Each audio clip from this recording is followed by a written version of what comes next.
السلام علیکم ورحمۃ اللہ وبرکاتہ ناظرین، اعوذ باللہ من الشیطان الرجیم، بسم اللہ الرحمن الرحیم۔ آج ہم بات کریں گے خواجہ خواجگاں حضرت خواجہ معین الدین چشتی اجمیری رحمۃ اللہ علیہ کے بارے میں۔ خواجہ خواجگاں حضرت خواجہ معین الدین چشتی رحمۃ اللہ علیہ 537 ہجری میں موضع سنجر صوبہ خراسان میں پیدا ہوئے۔ سنجر خندارہ سے جانب شمال 24 گھنٹے کے راستے پر واقع ہے اور آج بھی وہ گاؤں موجود ہے۔ بعض لوگ اس کو سبستان بھی کہتے ہیں۔ خواجہ بزرگ رحمۃ اللہ علیہ کے والد ماجد کا نام سید غیاث الدین حسن رحمۃ اللہ علیہ ہے۔ وہ 8ویں پش میں حضرت موسیٰ کاظم رضی اللہ عنہ کے پوتے ہوتے ہیں۔ والدہ ماجدہ کا نام بی بی ام الورا المعصم بی بی مانور ہے، جو چند واسطوں سے حضرت امام حسن رضی اللہ عنہ کی پوتی ہوتی ہے، اس لیے آپ باپ کی طرف سے حسینی اور ماں کی طرف سے حسنی سید ہے۔ آپ کی والدہ ماجدہ حضرت بی بی ام الورا سے روایت ہے کہ جس وقت سے میرا نور نظر معین الدین میرے شکم میں آیا، میرا گھر خیر و برکت سے معمور نظر آنے لگا۔ جو لوگ ہمارے دشمن تھے محبت سے پیش آنے لگے۔ بعض اوقات مجھے بہترین خواب نظر آتے تھے۔ جس وقت خدا تعالیٰ نے آپ کے جسم میں جان ڈال دی تو اس وقت سے یہ معمول ہو گیا تھا کہ نصف شب سے لے کر صبح تک میرے شکم سے تسبیح و تحلیل کی آواز آتی تھی۔ میں اس مبارک آواز میں سرشار ہو جاتی تھی۔ جب آپ پیدا ہوئے تو میرا سارا گھر نور سے معمور ہو گیا۔ آپ کی ابتدا تعلیم گھر پر ہوئی۔ آپ کے والد بزرگوار ایک بڑے عالم تھے۔ خواجہ صاحب رحمۃ اللہ علیہ نے 9 سال کی عمر میں ہی قرآن حفظ کر لیا تھا اور اس کے بعد سنجر کے ایک مکتب میں داخلہ ہوئے۔ آپ نے یہاں ابتدائی طور سے تفسیر، فقہ اور حدیث کی تعلیم پائی اور تھوڑے ہی عرصے میں آپ نے کافی علم حاصل کر لیا۔ حضور خواجہ غریب نواز رحمۃ اللہ علیہ جس زمانے میں پیدا ہوئے وہ بڑا ہی پرآشوب زمانہ تھا۔ بے رحم تاتاریوں نے ہر طرف قتل و غارت گری اور لوٹ کا بازار گرم کر رکھا تھا۔ امن و چین کسی کو بھی نہیں تھا۔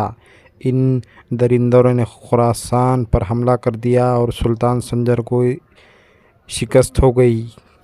اس وقت خواجہ صاحب رحمۃ اللہ علیہ کی عمر صرف 13 سال کی تھی۔ ایسے خوفناک ریزوں دیکھ کر آپ کا دل بے چین ہو گیا۔ ہوش سنبھالا ہی تھا کہ یہ خطرناک واقعات نظر آنے لگے۔ خواجہ صاحب رحمۃ اللہ علیہ کی عمر ابھی 14 سال ہی تھی کہ باپ کا سایہ سر سے اڑ گیا۔ والد نے ایک باغ اور ایک پنچکی چھوڑی تھی جو آپ کے حصے میں آئی۔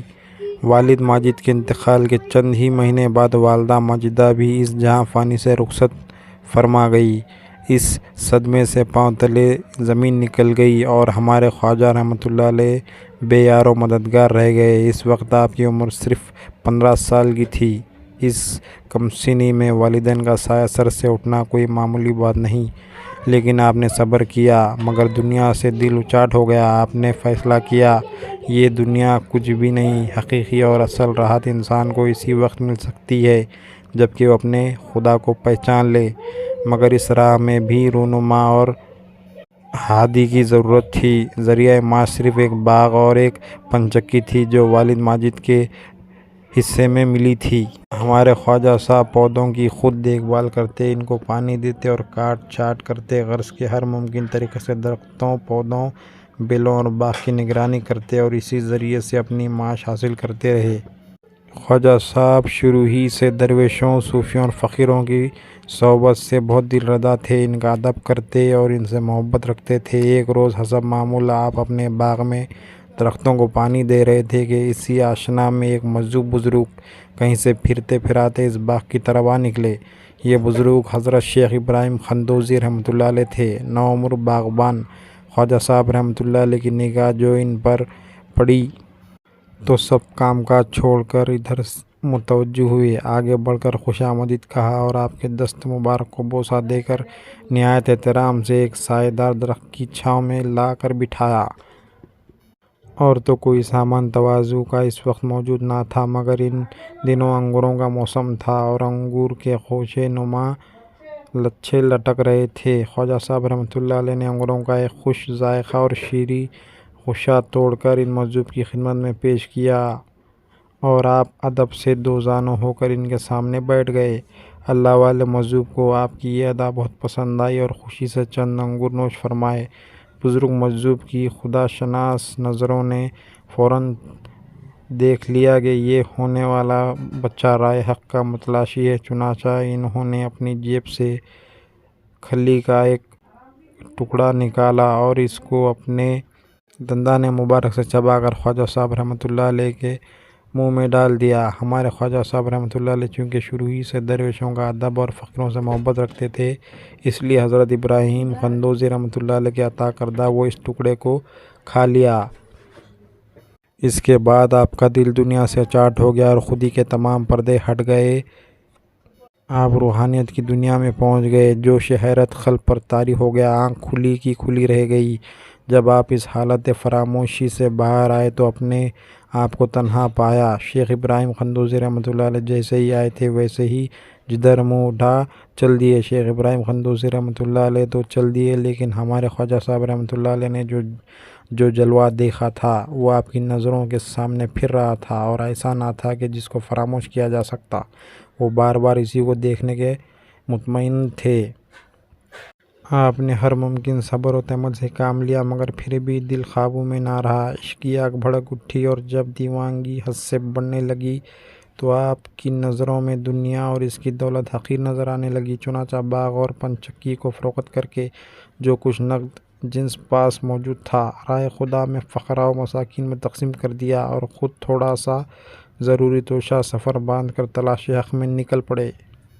خدا کی یاد چونکہ علم کے بغیر ناممکن ہے، اس لیے ہمارے خواجہ صاحب نے سب سے پہلے ظاہری علم حاصل کرنے کی طرف توجہ فرمائی تاکہ عمل میں نقص اور خرابی نہ رہے۔ اپنے وطن عزیز کو خیر آباد کہا اور تلاش علم میں نکل پڑے۔ چونکہ تاتاریوں نے خراسان کے اکثر بیشتر مدارس و منبع کو نیست و نابود کر دیا تھا، اس لیے ہمارے خواجہ صاحب کو علم کی پیاس بجھانے کے لیے دور دراز کا سفر کرنا پڑا۔ دشوار گزار راستوں، صحراؤں، دریاؤں، پہاڑوں اور گھنے جنگلوں کو طے کرتے ہوئے، ہر قسم کے مصائب و تکالیف برداشت کرتے ہوئے آپ برابر سفر کرتے رہے، یہاں تک کہ بخارا کے مشہور و معروف مدرسوں میں پہنچ کر اپنے فقہ، حدیث، تفسیر اور دوسرے عقلی علوم کی کتابیں پڑھے اور مولانا حسام الدین بخاری رحمۃ اللہ علیہ جیسی مایہ ناز ہستیوں اور دوسرے علماء سے اپنے علم حاصل کیا۔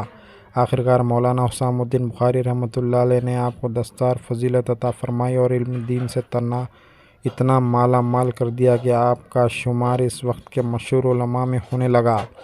پھر بھی علم کی پیاس باقی رہی اور آپ مولانا حسام الدین بخاری رحمۃ اللہ علیہ سے رخصت ہو کر سمرقند چلے گئے۔ سمرقند میں بھی دینی تعلیم کے ایک مدرسے میں پہنچ کر مزید علم حاصل کیا۔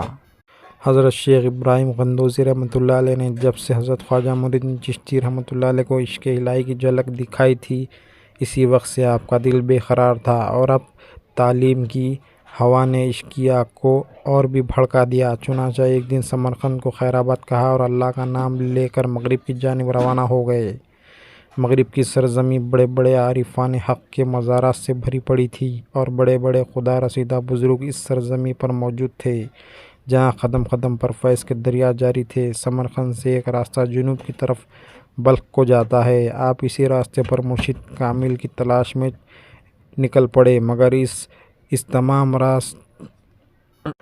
اس تمام سفر میں کوئی کامل بزرگ نہ ملا اور آپ برابر چلتے رہے جیسا کوئی باطنی کشش آپ کو کھینچے لے جا رہی ہو۔ ابھی نیشا پور سے کچھ ہی دور چلے تھے کہ قصبہ ہارون میں پہنچ گئے۔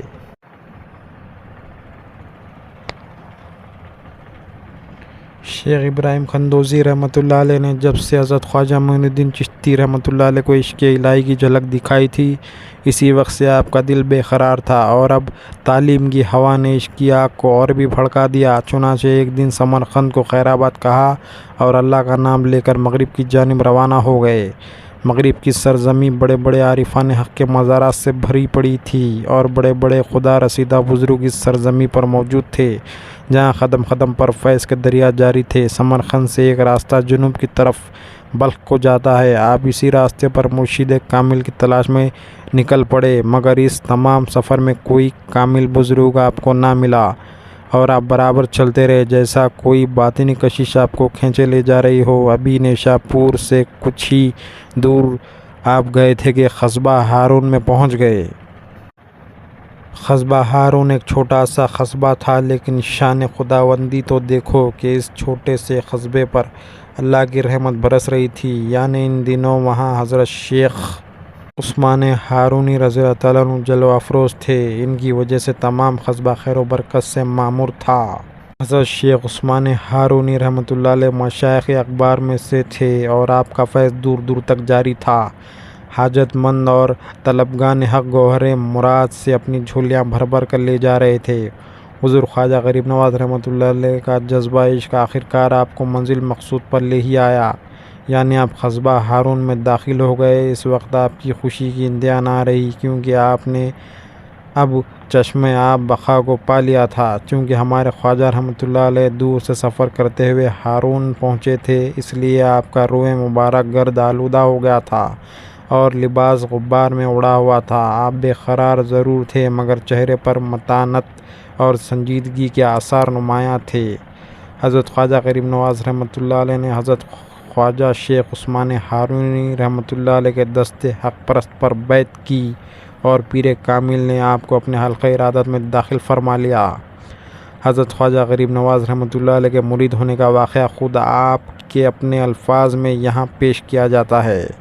آپ غریب نواز رحمۃ اللہ علیہ فرماتے ہیں، میں ایک ایسی صحبت میں جس میں جلیل القدر بزرگ جمع تھے نہایت ادب سے حاضر ہوا اور سر نیاز زمین ادب پر جھکا دیا۔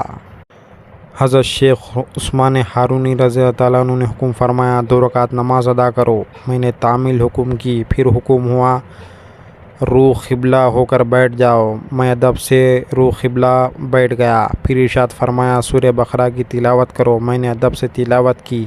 پھر حکم ہوا 60 مرتبہ سبحان اللہ پڑھو۔ میں نے پڑھا۔ پھر حضور والا نے میرا ہاتھ اپنے ہاتھ میں لیا اور آسمان کی طرف نگاہ اٹھا کر دیکھا اور زبان مبارک سے یہ ارشاد فرمایا، میں نے تجھے خدا تک پہنچا دیا۔ ان تمام جملے اموار کے بعد حضرت شیخ رحمۃ اللہ علیہ نے ایک خاص قسم کی ترکی ٹوپی میرے سر پر رکھی جو کلا چہر ترکی کہلاتی ہے، اور جھبا مبارک مجھے پہنا دیا۔ پھر فرمایا بیٹھ جاؤ۔ میں فوراً بیٹھ گیا۔ اب پھر حکم ہوا 1000 بار سورہ اخلاص پڑھو۔ جب میں اس سے فارغ ہوا تو پھر فرمایا، ہمارے مشائخ کے یہاں صرف 1 دن رات کا مجاہدہ ہے، اس لیے جاؤ اور 1 دن رات کامل مجاہدہ کرو۔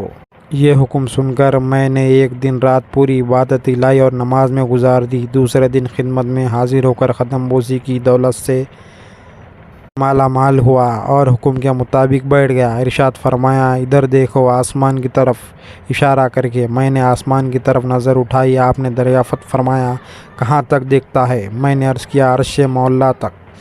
پھر ارشاد ہوا، نیچے دیکھ۔ میں نے نیچے دیکھا تو پھر وہی فرمایا، کہاں تک دیکھتا ہے؟ میں نے عرض کیا، تحت الثری تک۔ پھر حکم ہوا 1000 بار سورہ اخلاص پڑھو۔ میں نے حکم کی تعمیل کی تو حضرت نے پھر ارشاد فرمایا، آسمان کی طرف دیکھو۔ میں نے دیکھا اور عرض کیا، حجاب عظمت تک صاف نظر آ رہا ہے۔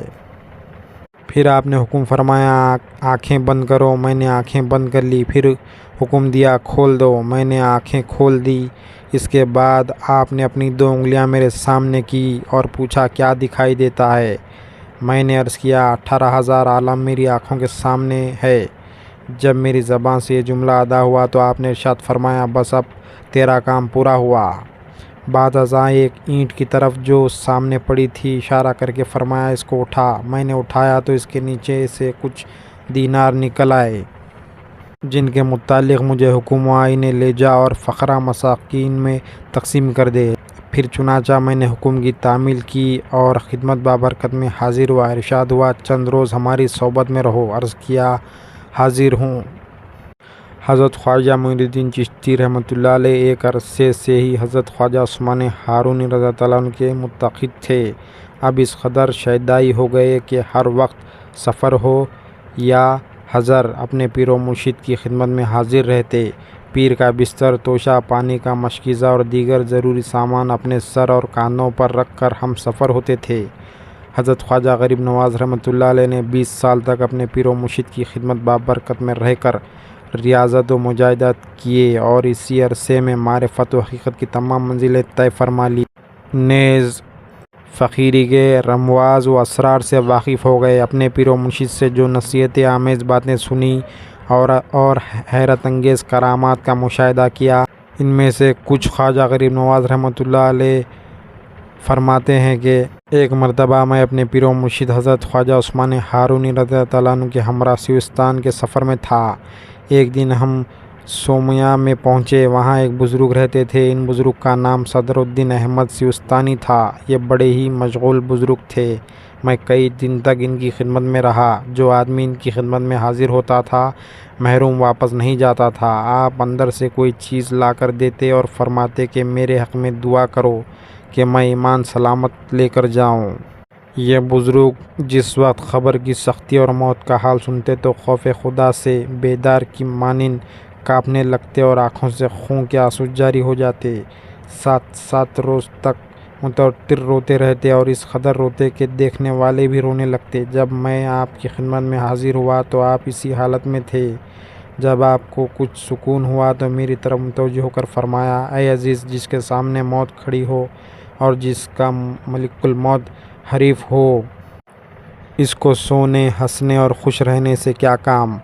اور انہوں نے پھر فرمایا، اگر تمہیں ان لوگوں کا حال معلوم ہو جائے جو زیر زمین سوتے ہیں اور بچھو بھری کوٹھڑی میں بند ہے تو اس طرح پگھل جاؤ گے جس طرح نمک پانی میں گھل جاتا ہے۔ اس کے بعد آپ فرمانے لگے، آج 30 سال کے بعد تمہیں یہ واقعہ سناتا ہوں کہ بصرہ کے قبرستان میں ایک قبر کے قریب میرے ساتھ ایک اور بزرگ بیٹھے ہوئے تھے۔ اس قبر کے اندر مردے پر عذاب نازل ہو رہا تھا۔ چونکہ وہ بزرگ صاحب کشف تھے، ان پر خبر کا حال روشن ہو گیا۔ یہ دیکھ کر زور سے نعرہ مارا اور زمین پر گر پڑے۔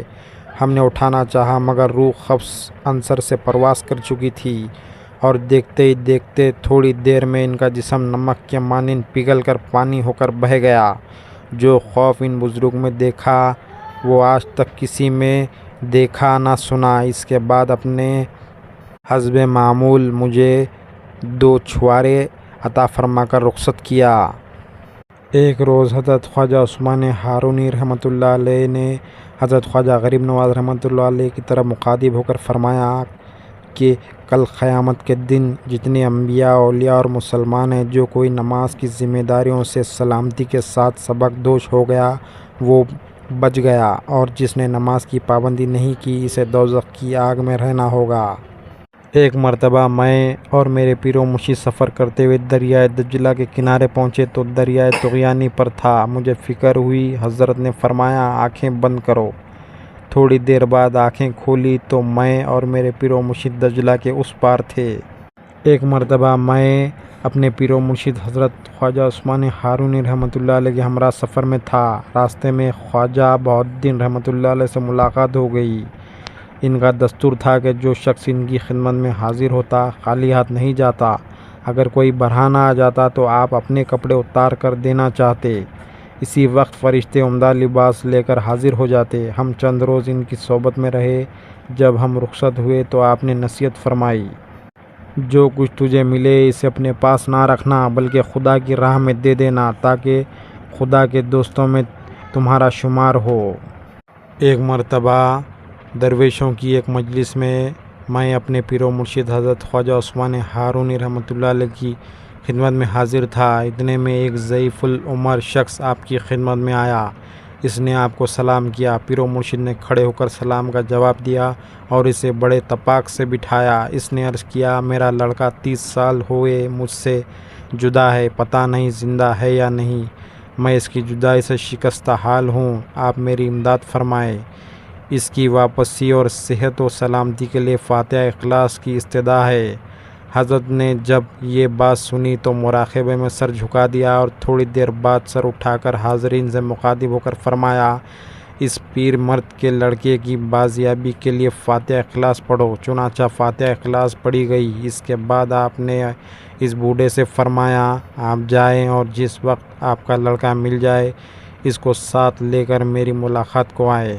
ابھی وہ پیر مرد راستے ہی میں تھا کہ ایک شخص نے آ کر خبر دی کہ آپ کا لڑکا مل گیا۔ گھر پہنچ کر لڑکے کو سینے سے لگایا اور الٹے پاؤں لڑکے کو ساتھ لے کر حضور کی خدمت میں حاضر ہوا۔ خواجہ عثمان ہارونی رحمۃ اللہ علیہ نے اس لڑکے سے دریافت فرمایا، میاں تم کہاں تھے؟ اس نے عرض کیا، سمندر میں ایک کشتی پر تھا اور کشتی کے مالک نے مجھے زنجیروں سے باندھ رکھا تھا۔ آج ایک درویش آپ کے ہم شکل بلکہ آپ ہی تھے تشریف فرما ہوئے اور زنجیروں کو توڑ کر میری گردن کو زور سے پکڑی اور اپنے آگے کھڑا کر کے حکم دیا کہ اپنے پاؤں میرے ہاتھ پر رکھو اور آنکھیں بند کرو۔ پھر تھوڑی دیر بعد فرمایا کہ آنکھیں کھولو۔ جس وقت میں نے آنکھیں کھولی تو اپنے آپ کو تنہا اپنے دروازے پر کھڑا پایا۔ اتنا کہہ کر وہ بچہ اور کہنا چاہتا تھا مگر آپ نے اشارے سے خاموش رہنے کی تاکید فرمائی۔ بوڑھے نے یہ سن کر حضرت کے قدموں پر سر رکھ دیا اور باپ بیٹے رخصت ہوئے۔ حضرت خواجہ غریب نواز رحمۃ اللہ علیہ پورے 20 سال تک اپنے پیر و مرشد حضرت شیخ عثمان ہارونی رحمۃ اللہ علیہ کی خدمت بابرکت میں حاضر رہے اور جان و دل سے پیر کے ہر حکم کی تعمیل کرتے رہے۔ آپ کی جان توڑ خدمت کے عوض حضرت شیخ عثمان ہارونی رحمۃ اللہ علیہ نے وہ نعمت و دولت عطا فرمائی جو حد و حساب سے باہر ہے۔ چنانچہ معرفت و حقیقت کی تمام منزلیں طے کرانے کے بعد پیر کامل حضرت شیخ عثمان ہارونی رحمۃ اللہ علیہ نے وہ تمام تبرکات جو انہوں نے بزرگان عظام سے حاصل کی تھی اپنے ہونہار مرید حضرت خواجہ غریب نواز رحمۃ اللہ علیہ عطا فرما کر نصیحت فرمائی۔ اے منی الدین، خلق خدا سے طمع نہ رکھنا، ہرگز آبادی میں نہ ٹھہرنا اور کسی سے کچھ طلب نہ کرنا۔ حضرت خواجہ غریب نواز رحمۃ اللہ علیہ فرماتے ہیں کہ اس کے بعد پیر و مرشد نے فاتحہ پڑھ کر میرے سر اور آنکھوں کو بوسہ دیا اور فرمایا، تجھ کو خدا کے سپرد کیا۔ معین الدین حق کا محبوب ہے اور مجھ کو اس کی مریدی پر بڑا ناز ہے۔ حضرت خواجہ غریب نواز رحمۃ اللہ علیہ نے اپنے پیر و مرشد حضرت خواجہ عثمان ہارونی رحمۃ اللہ علیہ سے رخصت حاصل کر کے بغداد کا رخ کیا۔ راستے میں مختلف مقامات پر قیام فرماتے ہوئے خرقان پہنچے۔ خرقان اس زمانے میں ایک چھوٹا سا قصبہ تھا مگر اس کی شہرت کا باعث حضرت شیخ ابو الحسن خرقانی رحمۃ اللہ علیہ کی ذات اقدس تھی۔ چنانچہ خواجہ صاحب رحمۃ اللہ علیہ نے آپ کی ذات بابرکت سے فیض باطنی حاصل فرمایا۔ چند روز خرقان میں قیام فرمانے کے بعد آپ وہاں سے آگے بڑھے۔ راستے میں جہاں کہیں کوئی خدا رسیدہ بزرگ کا مزار ملا آپ نے قیام فرمایا اور فیض و برکت باطنی حاصل کیے۔ زندان کی سرحد کے قریب استرآباد ایک مشہور اور عمدہ شہر تھا۔ جس وقت آپ وہاں پہنچے حضرت شیخ نصیر الدین رحمۃ اللہ علیہ وہاں جلوہ افروز تھے۔ وہ ایک بلند پایہ بزرگ اور عارف باللہ تھے۔ ان کا سلسلہ صرف 2 واسطوں سے حضرت شیخ بایزید بستامی رحمۃ اللہ علیہ سے ملتا تھا۔ حضرت خواجہ غریب نواز رحمۃ اللہ علیہ نے مدت تک ان کی صحبت میں رہ کر نور عرفاں حاصل کرتے رہے۔ بعد ازاں آپ وہاں سے رخصت ہو کر اصفہان میں رونق افروز ہوئے۔ اس وقت اصفہان دنیا کے خوبصورت اور مشہور شہروں میں شمار کیا جاتا تھا۔ ان دنوں اصفہان میں شیخ محمود اصفہانی رحمۃ اللہ علیہ جلوہ افروز تھے۔ ہمارے خواجہ صاحب نے آپ سے ملاقات کا شرف حاصل فرمایا۔ یہ ملاقات بھی عجیب پر لطیف تھی۔ 2 ہم عصر مردان حق آمنے سامنے کھڑے تھے اور ہر 2 جانب سے فیض و انوار کی بارش ہو رہی تھی۔ قدرت کا کرشمہ تو دیکھیے کہ اسی زمانے میں حضرت خواجہ قطب الدین بختیار کاکی رحمۃ اللہ علیہ مرشد کامل کی تلاش میں سفر کرتے ہوئے ادھر آ نکلے اور اصفہان میں قیام کیا۔ آپ اکثر شیخ محمود اصفہانی رحمۃ اللہ علیہ کی خدمت میں حاضر ہوتے رہتے تھے۔ چونکہ آپ موصوف سے بہت اعتقاد رکھتے تھے اسی لیے آپ سے بیعت کرنا چاہتے تھے مگر قدرت کو کچھ اور ہی منظور تھا۔ ایک دن آپ کی نظر حضرت خواجہ معین الدین چشتی رحمۃ اللہ علیہ کے روئے اقدس پر پڑی جس میں نور کی شعاعیں نمودار ہو رہی تھی۔ بس کیا تھا، آپ حضرت خواجہ رحمۃ اللہ علیہ کے گرویدہ ہو گئے اور ایک روز موقع پا کر حضور خواجہ غریب نواز رحمۃ اللہ علیہ کی خدمت بابرکت میں حاضر ہوئے اور آپ کے دست حق پرست پر بیعت کر کے حلقہ ارادت میں شامل ہو گئے۔ بعد ازاں حضرت خواجہ غریب نواز رحمۃ اللہ علیہ نے اصفہان سے کوچ فرما کر ہمدان پہنچے۔ وہاں اس وقت کے سب سے بڑے اور زبردست عابد و زاہد حضرت شیخ یوسف ہمدانی رحمۃ اللہ علیہ سے ملاقات کا شرف حاصل کر کے اکتساب فیض کیا۔ ہمدان سے آپ روانہ ہو کر تبریز میں رونق افروز ہوئے۔ ان دنوں تبریز میں حضرت شیخ ابو سعید تبریزی رحمۃ اللہ علیہ کا بڑا شہرہ تھا، چنانچہ حضور غریب نواز رحمۃ اللہ علیہ کچھ عرصے تک وہاں رہ کر ان کی پاک باز صحبت سے لطف اندوز ہوتے رہے۔ بعد ازاں آپ بغداد تشریف لے گئے۔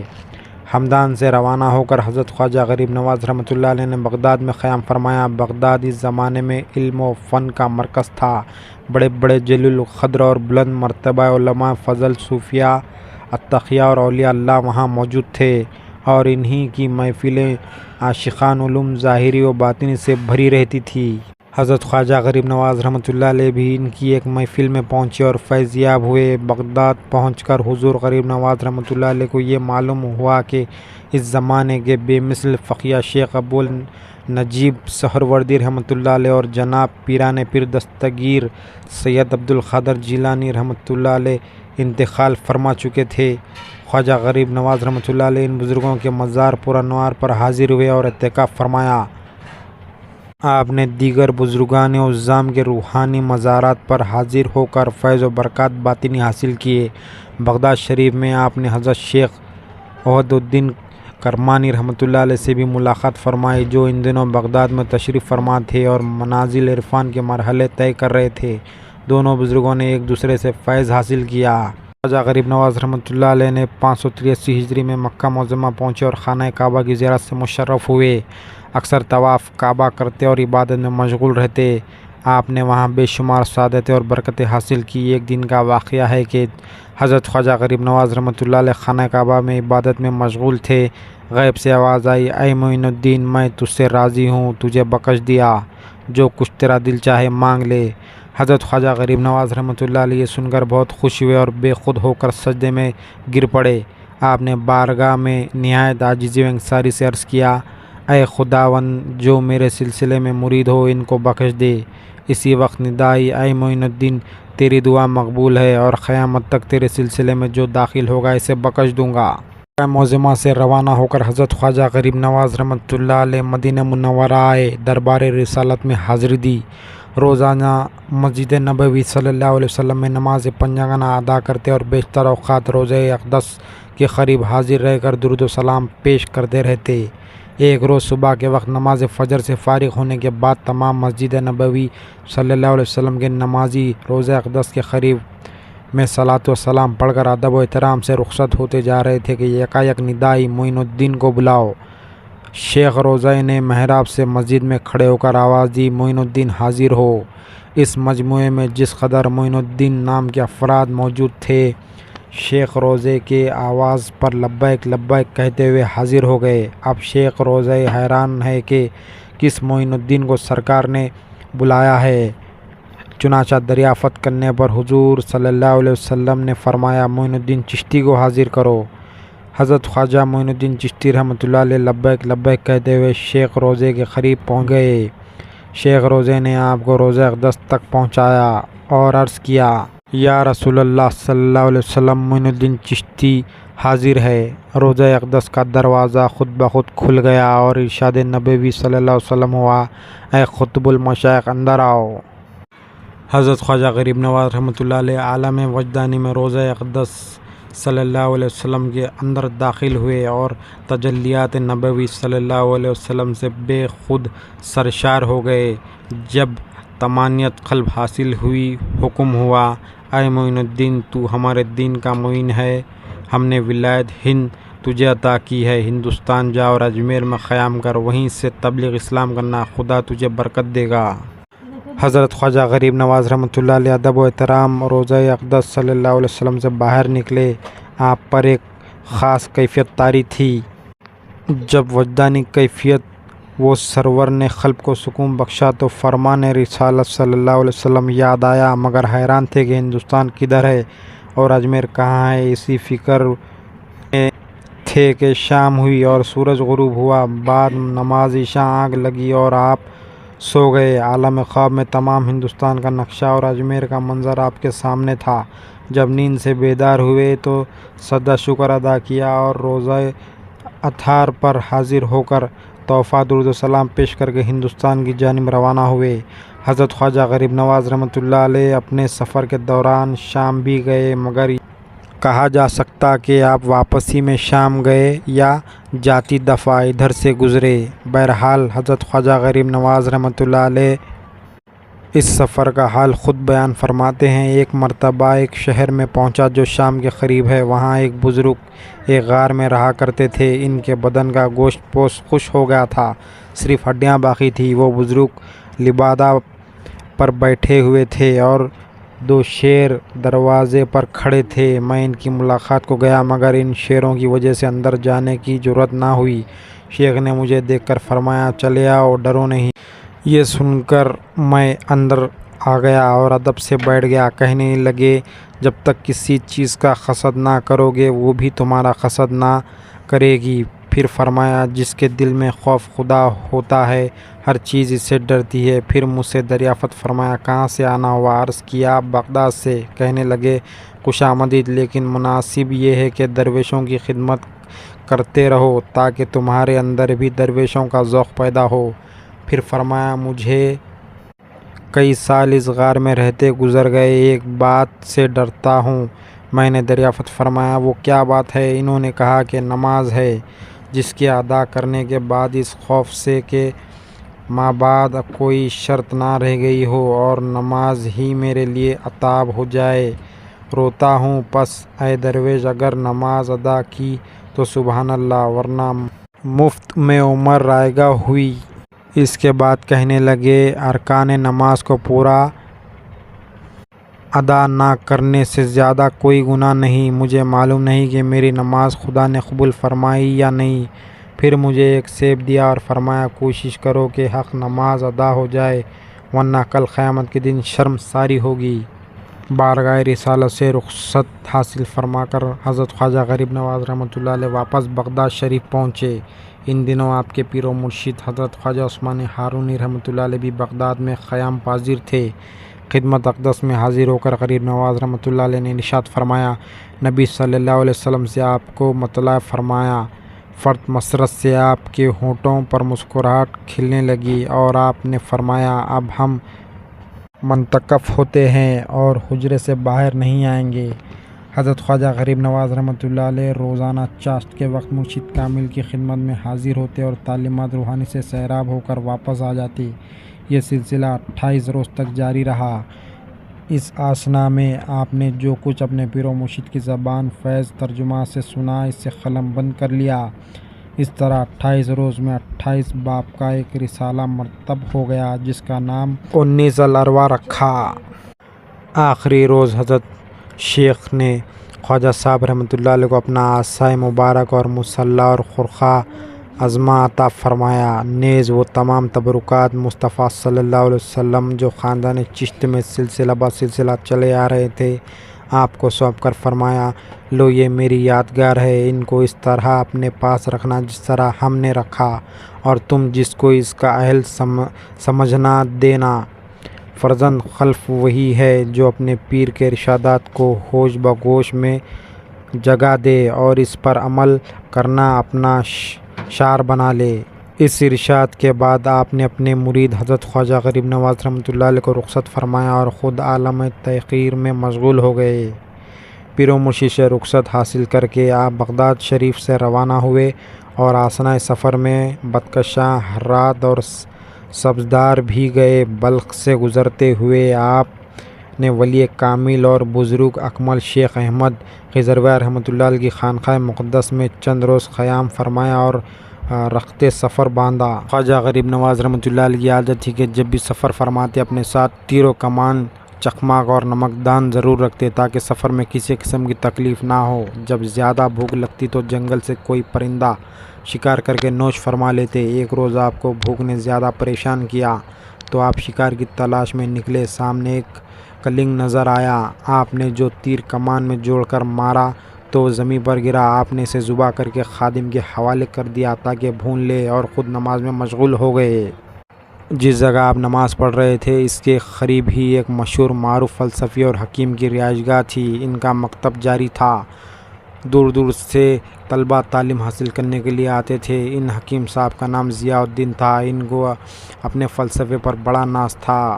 اور اسی بنا پر اولیاء اللہ کا ذکر بڑے مضحکے خیز انداز میں کیا کرتے تھے، جس کا لوگوں پر برا اثر ہوتا تھا۔ جہاں خواجہ صاحب رحمۃ اللہ علیہ نماز پڑھ رہے تھے، خادم کلنگ بھون رہا تھا، حکیم ضیاء الدین کا وہاں سے گزر ہوا۔ ان کی نظر جوں خواجہ صاحب رحمۃ اللہ علیہ پر پڑی تو ایک دم ٹھٹک کر رہ گئے۔ جب خواجہ صاحب رحمۃ اللہ علیہ نماز سے فارغ ہوئے تو اس نے آپ کے روئے مبارک میں کچھ ایسا جلوہ دیکھا کہ فلسفہ اور حکمت کی تمام باتیں بھول گیا۔ آپ کو سلام کر کے ادب سے بیٹھ گیا۔ اتنے میں خادم نے کلنگ بھون کر خواجہ صاحب رحمۃ اللہ علیہ کی خدمت میں پیش کیا۔ آپ نے اس کی ایک ٹانگ ہزارہ کرم حکیم صاحب کو عطا فرمائی اور دوسری ران کا گوشت خود تناول فرمانے لگے، باقی خادم کے حوالے کر دیا۔ حکیم ضیاء الدین نے ابھی پہلا ہی لقمہ منہ میں ڈالا تھا کہ باطل کا پردہ چاک ہو گیا اور حقیقت و معرفت کے آئینے سامنے آ گئے۔ عقل و فلسفے کے سب جو خیالات بد ان کے دماغ میں بھرے ہوئے تھے سب نکل گئے۔ قلب پر ایسی ہیبت طاری ہوئی کہ بے ہوش ہو گئے۔ خواجہ صاحب نے ایک اور لقمہ ان کے منہ میں ڈال دیا۔ جو ہی یہ لقمہ حلق سے نیچے اترا، بدحواسی کم ہوئی اور ہوش میں آ گئے۔ اپنے گزشتہ خیالات فاسدہ پر بہت نادم ہوئے اور شرمندہ ہوئے۔ توبہ کر کے معافی مانگی۔ بعد ازاں اپنے جملہ شاگردوں کے ساتھ حضور غریب نواز رحمۃ اللہ علیہ کے حلقہ ارادت میں داخل ہوئے۔ جس وقت حضرت خواجہ غریب نواز رحمۃ اللہ علیہ کا گزر سمرقند سے ہوا تو آپ نے دیکھا کہ خواجہ ابو لئیس سمرقندی رحمۃ اللہ علیہ کے مکان کے پاس ہی ایک مسجد زیر تعمیر تھی اور ایک دانش مند شخص قبلے کی سمت پر اعتراض کر رہا تھا، کسی طرح سمجھائے نہیں سمجھ رہا تھا۔ چنانچہ آپ رحمۃ اللہ علیہ نے اس کی گردن پکڑ کر کہا، دیکھ سامنے کیا ہے۔ اس نے کعبۃ اللہ کو دیکھ لیا اور مطمئن ہو گیا۔ جب خواجہ غریب نواز رحمۃ اللہ علیہ بدکشاں میں جلوہ افروز ہوئے تو وہاں ان کی ملاقات ایک بزرگ سے ہوئی جن کی عمر 140 سال کی تھی۔ یہ بزرگ حضرت جنید بغدادی رحمۃ اللہ علیہ کی اولاد میں سے تھے اور ان کا ایک پیر کٹا ہوا تھا۔ دریافت کرنے پر انہوں نے فرمایا کہ مدت سے متوقف ہو کر مجاہدہ نفسانی میں مشغول تھا کہ ایک دن خواہش نفسانی نے مجبور کیا اور اس پاؤں کو جو کٹا ہوا ہے آگے بڑھایا ہی تھا کہ غیب سے آواز آئی، اے مدی یہی وعدہ تھا جو فراموش کر دیا۔ بس اس آواز کا سننا تھا کہ ہیبت سے بے قرار ہو گیا اور اسی وقت پاؤں کو کاٹ کر پھینک دیا۔ اس واقعے کو 40 سال گزر چکے ہیں اور یہ دل میں جاگزی ہے کہ کل قیامت کے دن درویشوں کے سامنے کیا منہ دکھاؤں گا۔ بعد ازاں ہرات پہنچ کر غریب نواز رحمۃ اللہ علیہ حضرت عبید اللہ انصاری رحمۃ اللہ علیہ کے مزار اقدس پر حاضر ہوئے۔ اس مزار مبارک پر ہیبت خداوندی کا نزول تھا، اس لیے آپ بہت محتاط رہتے تھے۔ وہاں آپ نے کافی عرصہ مجاہدہ نفس میں گزارا، رات بھر عبادت اور ریاضت میں مصروف رہتے اور اکثر عشاء کے وضو سے فجر کی نماز ادا کرتے تھے۔ جب ہر رات میں آپ کی شہرت بڑھ گئی اور لوگ جوق در جوق خدمت میں حاضر ہونے لگے تو آپ نے وہاں سے کچھ فرمایا اور سیدھے ہندوستان کی طرف نکل پڑے۔ ہرات سے کچھ فرما کر خواجہ غریب نواز رحمۃ اللہ علیہ سبزہ دار پہنچے۔ سبزہ دار کا حاکم شیخ محمد یادگار بڑا ظالم، جابر اور بدکردار شخص تھا۔ شیعہ مذہب رکھتا تھا اور خلیفہ ثلاثہ کے نام کا دشمن تھا۔ اس نے شہر کے باہر ایک باغ لگوایا تھا جو بڑا پرافضا تھا۔ خواجہ صاحب رحمۃ اللہ علیہ اس باغ میں داخل ہوئے، حوض میں غسل فرمایا اور دوگانہ ادا کر کے کلام اللہ کی تلاوت میں مشغول ہو گئے۔ اتفاق کی بات ہے کہ باغ کا حاکم سیر و تفریح کے لیے آنے والا تھا۔ باغ کے مالیوں نے آپ سے استدعا کی کہ آپ باغ میں قیام نہ کریں کیونکہ اگر حاکم نے دیکھ لیا تو خیر نہیں۔ آپ نے فرمایا تم اس کا خوف نہ کرو۔ اتنے میں خبر آئی کہ حاکم کی سواری آ گئی۔ خدام ادب سے کھڑے ہو گئے۔ خواجہ صاحب رحمۃ اللہ علیہ کے خادم نے کہیں سن لیا تھا کہ حاکم شہر فقراء اور اولیاء اللہ کے متعلق اچھا خیال نہیں رکھتا تھا، ممکن ہے کوئی عذر نہ پہنچائے۔ اسی امر کے پیش نظر خادم نے آپ سے عرض کیا، باغ میں اب بیٹھنا مناسب نہیں، اگر کچھ حرج نہ ہو تو کسی دوسری جگہ تشریف لے چلے۔ آپ نے مسکراتے ہوئے فرمایا، خوف نہ کرو اور کسی درخت کی آڑ میں بیٹھ کر قدرت کا تماشا دیکھو۔ جب حاکم باغ میں آیا تو آپ قرآن پاک کی تلاوت میں مصروف تھے۔ آپ کو اپنے نشست کے قریب ہی قیام پذیر دیکھ کر اس کو سخت غصہ آیا اور اس نے اپنے ملازمین کو ڈانٹ کر کہا، اس فقیر کو یہاں سے کیوں نہیں ہٹایا؟